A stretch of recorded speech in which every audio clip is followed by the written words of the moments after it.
முதல்வர் பன்னீர்செல்வம் இருக்கும்போது வேறு முதல்வர் கேட்கும் அமைச்சர்கள் தங்களது பதவியை ராஜினாமா செய்ய வேண்டும் என்று திருநாவுக்கரசர் தெரிவித்தார்.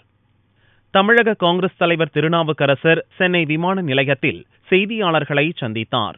தமிழக காங்கிரஸில் விரைவில் நிர்வாகிகள் மாற்றம் வரும் என்று தெரிவித்த திருநாவுக்கரசர், புயல் பாதித்து 15 தினங்கள் கழித்து சிறப்பு குழுவினர் பார்வையிட வருவதில் எந்த பயனும் இல்லை என்றார். போயஸ் தோட்டத்திற்கு சென்று கட்சிக்கு அப்பாற்பட்டவர்களை பல்கலைக்கழக துணைவேந்தர்கள் சந்தித்ததை வன்மையாக கண்டிப்பதாக கூறிய திருநாவுக்கரசர், முதல்வர் பன்னீர்செல்வம் இருக்கும்போது வேறு முதல்வர் வேண்டுமென்று அமைச்சர்கள் கேட்பது நாகரிகம் அல்ல என்றும், அவ்வாறு கேட்கும் அமைச்சர்கள் தங்களது பதவியை ராஜினாமா செய்ய வேண்டும் என்றும் திருநாவுக்கரசர் கூறினார். முதலமைச்சர் மறைந்த பிறகு முதலமைச்சரை பார்க்கணும்னா பன்னீர்செல்வத்தை போய் அவர் இருக்கிற இடத்துல பார்த்துருக்கணும். கல்வி அமைச்சரை பார்க்கணும்னா கல்வி அமைச்சரை பார்த்துருக்கணும்.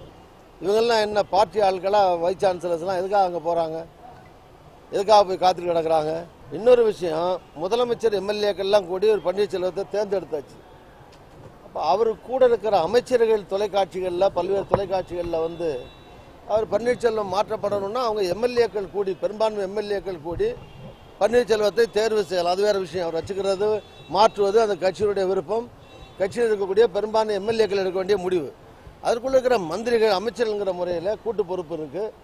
ஒரு முதலமைச்சர் கீழே இருந்து பணியாற்றி கொண்டிருக்கிற அமைச்சர்கள் இருக்கிற அமைச்சர்கள் தனித்தனியாக தொலைக்காட்சிகளில் போய் பன்னீர்செல்வம் மாற்றணும்னு சொல்கிறது விதிகளின்படியும் சரி, ஜனநாயக முறையின்படியும் சரி, அது சரியான பண்பாடான காரியமாக, நாகரீகமான காரியமாக நான் கருதவில்லை.